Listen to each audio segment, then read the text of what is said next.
Hello everybody. In last video, we have learned about noun and its kinds. Today we will learn about pronoun and its kinds. A pronoun is a word which is used in place of a noun. Pronoun उस शब्द को कहते हैं जो किसी noun के बदले में प्रयोग किया जाता है. For example, I, we, my, mine, me, our, yours, she, her, he, him, it, etc. Pronouns have mainly 10 kinds. The first one is personal pronoun, पुरुषवाचक सर्वनाम. Second one is reflexive pronoun, निजवाचक सर्वनाम. Third one is emphatic pronoun, निश्चित वाचक सर्वनाम. Next is possessive pronoun, अधिकार वाचक सर्वनाम. Next is demonstrative pronoun, संकेत वाचक सर्वनाम. उसके बाद है इंटेरोगेटिव प्रोनाउन, प्रश्नवाचक सर्वनाम. नेक्स्ट इज रिलेटिव प्रोनाउन, संबंधवाचक सर्वनाम. आगे है इनडेफिनिट प्रोनाउन, अनिश्चयवाचक सर्वनाम. Second last is distributive pronoun, व्यष्टिवाचक सर्वनाम. And the last one is reciprocal pronoun, पारस्परिकतावाचक सर्वनाम. So let's go through all these kinds in detail. Personal pronoun, pronouns which are used in place of persons or things are called personal pronoun. वह pronoun जो किसी व्यक्ति या वस्तु के लिए प्रयोग किया जाता है उसे पर्सनल प्रोनाउन कहते हैं. They are 7 in number. Example: I, we, you, he, she, it, they.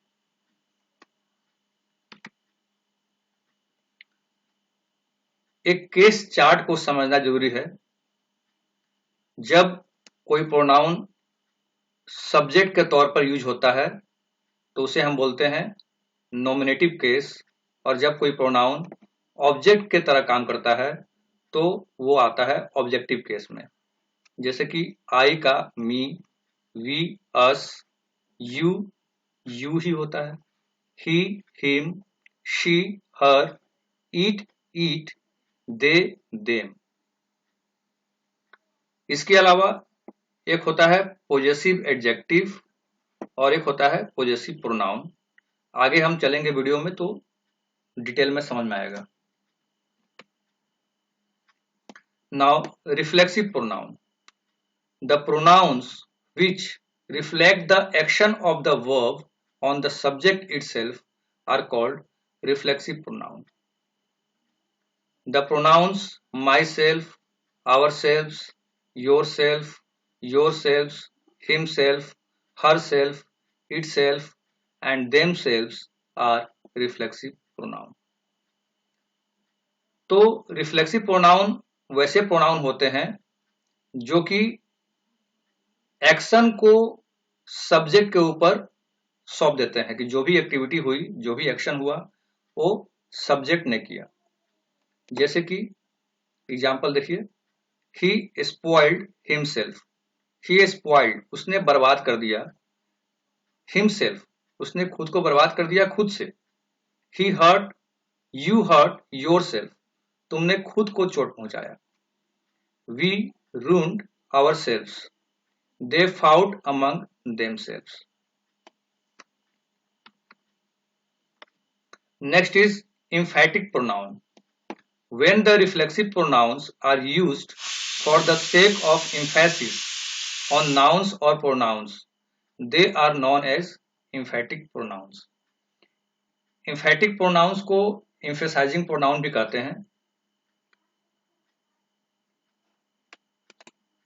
जब रिफ्लेक्सिव प्रोनाउन नाउन या प्रोनाउन पर जोर देने के लिए प्रयोग किया जाए तब ऐसा प्रोनाउन एम्फेटिक प्रोनाउन या फिर एम्फेसाइजिंग प्रोनाउन कहलाता है। अब यहां पे आप देख सकते हैं example, he himself did this, उसने खुद से ऐसा किया। They themselves took the decision, she herself admitted it, you can yourself talk to him. Reflexive pronoun और एम्फेटिक प्रोनाउन में यही अंतर है कि रिफ्लेक्सिव प्रोनाउन में क्या होता है कि सब्जेक्ट और प्रोनाउन के बीच में एक्शन आ रहा है, लेकिन एम्फेटिक प्रोनाउन में सब्जेक्ट के तुरंत बाद प्रोनाउन यूज हो जा रहा है। तो सारे सेम हैं, बस अंतर इतना ही है कि अगर एक्शन वर्ड के बाद में यूज हुआ तो रिफ्लेक्सिव हो गया और सब्जेक्ट के बाद में यूज हुआ तो एम्फेटिक हो गया। एक बात और ध्यान देने वाली इसमें है कि जो भी सिंगुलर होते हैं उसमें ACLF सेल्फ लगाते हैं, पर प्लूरल में सेल्फ्स लगाते हैं ACLVES। मतलब जब एक वचन में हो तो सेल्फ लगाएंगे और बहुवचन में हो तो सेल्फ्स लगाएंगे।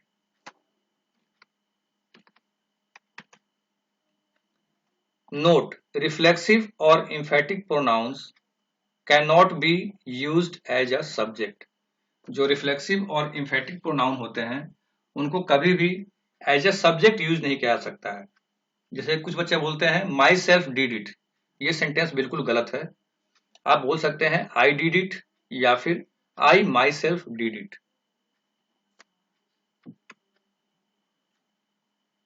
Next is possessive pronoun. The pronouns which are used to denote possession or ownership are called possessive pronoun। जिस प्रोनाउन का प्रयोग पोजेशन मतलब अधिकार और ऑनरशिप मतलब स्वामित्व, अधिकार या स्वामित्व का बोध कराने के लिए हम पोजेसिव प्रोनाउन का यूज करते हैं। They are 6 in number, they are mine, ours, yours, hers, his and theirs. Now come to the example, this table is mine, यह मेरा टेबल है। तो यहाँ पे माइन वर्ड जो है यह शो कर दिया कि टेबल पे मेरा अधिकार है। These chairs are ours, this pen is hers. Note, his is possessive pronoun as well as possessive adjective। अभी थोड़ा देर पहले हम चार्ट देख रहे थे, ये रहा possessive adjective और ये है possessive pronoun। दोनों में ही his, his, दोनों में his है। ये चार्ट बिल्कुल आपको याद कर लेना है, केस चार्ट।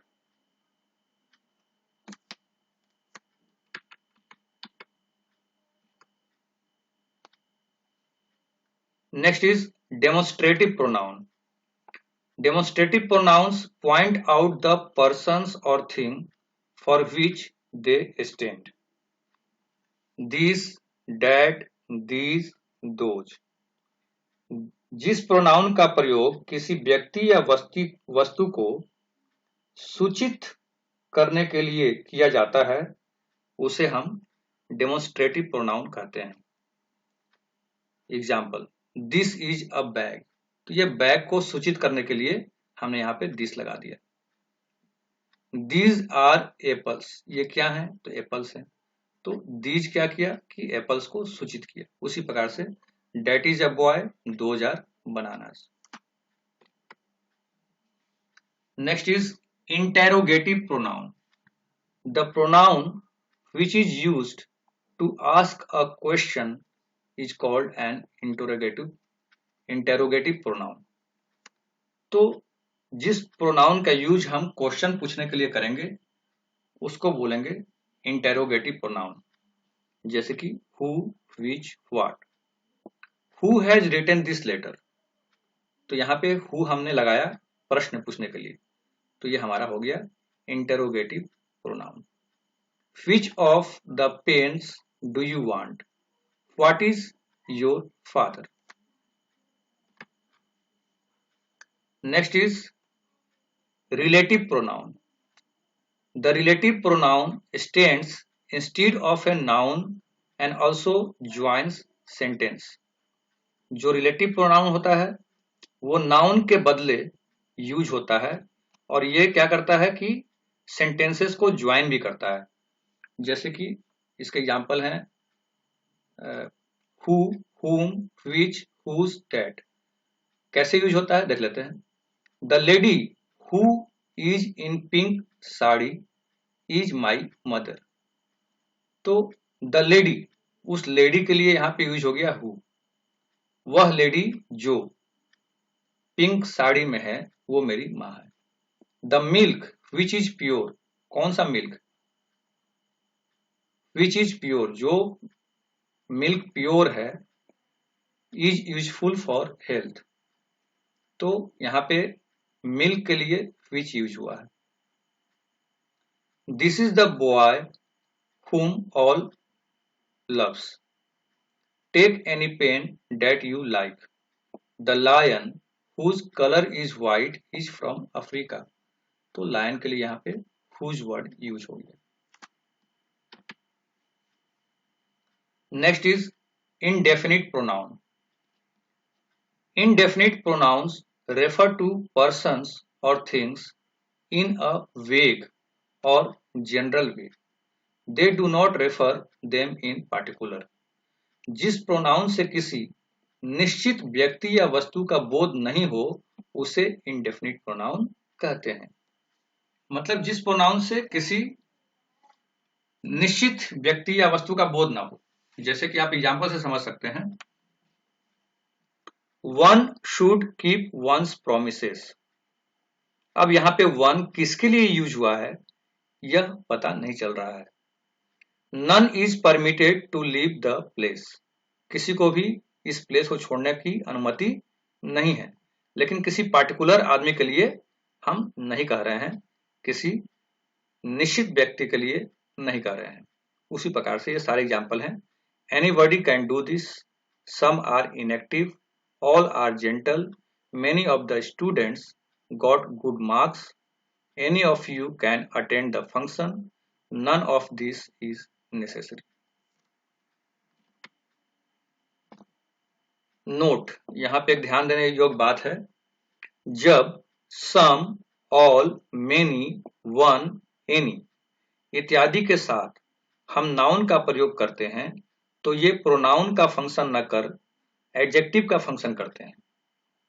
तो ये जो वर्ड हैं सम, ऑल, मेनी, वन, एनी, इनके साथ जब हम नाउन जोड़ देते हैं तो अब ये प्रोनाउन का फंक्शन न करके एज ए एडजेक्टिव फंक्शन करते हैं, क्योंकि हम पहले से ही जानते हैं कि एडजेक्टिव वो होते हैं जो नाउन के पहले आकर के नाउन का या फिर प्रोनाउन का क्वालिटी बताते हैं। देखिए यहाँ पे he will qualify one day, तो डे के पहले वन आ गया, तो वन क्या किया, इस डे के बारे में कुछ ज्यादा जानकारी दिया। कौन सा डे भाई, तो वन डे। तो यहाँ पे वन एज ए प्रोनाउन नहीं है, ये एज ए एडजेक्टिव यूज हुआ है। सम स्टूडेंट्स आर इंटेलिजेंट, तो यहाँ पे स्टूडेंट्स का बारे में कुछ ज्यादा जानकारी दिया हमको, some. All boys have their own qualities, many boys are playing in the field, any student can answer this question. Next is distributive pronoun. When, each, either and neither. फिर से देख लीजिए, when, each, either and neither are used as pronouns. जब हम each, either और neither को as a pronoun use करते हैं, they are called distributive pronouns. तो हम इन्हें डिस्ट्रीब्यूटिव प्रोनाउन कहते हैं। Example, each of the boys is laborious. प्रत्येक लड़का मेहनती है। यहाँ पे ईच का मतलब हो गया सारे ही बॉयज से। Either of the two pens will do. दोनों में से किसी कलम से काम चलेगा। Neither of the two houses is safe. दोनों में से कोई घर सुरक्षित नहीं है। The two brothers love each other. दोनों भाई एक दूसरे को प्यार करते हैं। 5 फ्रेंड्स लाइक वन अनदर। पांचों दोस्त एक दूसरे को चाहते हैं। Every one of you can do this work. तुम लोगों में से हर कोई इस काम को कर सकता है। Next is reciprocal pronoun. This is the last one. Each other and one another are called reciprocal pronoun. Each other और वन अनदर को हम रेसिप्रोकल प्रोनाउन कहते हैं। Example, Radha and Krishna love each other. Radha और कृष्णा एक दूसरे को प्यार करते हैं। The 4 brothers love one another. चारों भाई एक दूसरे को प्यार करते हैं। उपयुक्त वाक्यों को ध्यानपूर्वक देखने से 2 बातें मालूम होती हैं। पहला, सामान्यतः 2 व्यक्तियों के लिए ईच अदर का प्रयोग होता है और 2 से अधिक के लिए वन अनदर का। दूसरा, ईच अदर और वन अनदर का प्रयोग 2 छोटे छोटे वाक्यों को जोड़ने के लिए भी होता है। जैसे, राधा लव्स कृष्णा, कृष्णा लव्स राधा। अब यहाँ पे देखिए 2 सेंटेंस हैं, दोनों सेपरेट हैं, अलग अलग हैं। एक सेंटेंस हो गया राधा लव्स कृष्णा, राधा कृष्णा को प्यार करती है। दूसरा है कृष्णा लव्स राधा, कृष्णा राधा को प्यार करता है। अब देखिए अगला जो सेंटेंस है ये कंबाइंड फॉर्म में कैसे दोनों एक हो जाएगा। Radha and Krishna love each other. Radha और कृष्णा एक दूसरे को प्यार करते हैं। तो यहाँ पे सेंटेंस जो है वो कंबाइंड हो गया। तो इस प्रकार से हमने सारे ही प्रोनाउन के जो टाइप्स थे उसको हमने कवर किया इस वीडियो में। ज्यादा हमने डिटेल में वीडियो को नहीं ले गया, शॉर्टकट में जो है सारा चीज आपको बता दिया गया है। यहाँ पे डिटेल में जाने के लिए आप किसी ग्रामर के अच्छे किताब से पढ़ सकते हैं ज्यादा इंफॉर्मेशन के लिए। वैसे आप लोगों के लिए काफी है, क्लास 7 तक के लिए इतना मटेरियल काफी है। अगर आप इन सारे प्रोनाउंस को जान जाते हैं, उसका सही सही यूज करना सीख जाते हैं, तो आपको इस लेवल पे कोई दिक्कत नहीं आएगी। तो आप क्या करेंगे कि इस वीडियो को पॉज कर करके सारे ही जो मैंने आपको नोट्स दिए हैं इसको आपको कॉपी में उतार लेना है और अच्छे से समझ भी लेना है। अगर फिर भी समझ में ना आए तो किताब से कांटेक्ट कीजिए या फिर आप मुझसे भी पूछ सकते हैं। तो आज हमने पढ़ा प्रोनाउन एंड इट्स काइंड। फिर अगले वीडियो में हम मिलेंगे एडजेक्टिव एंड इट्स काइंड के साथ। तब तक के लिए गुड बाय।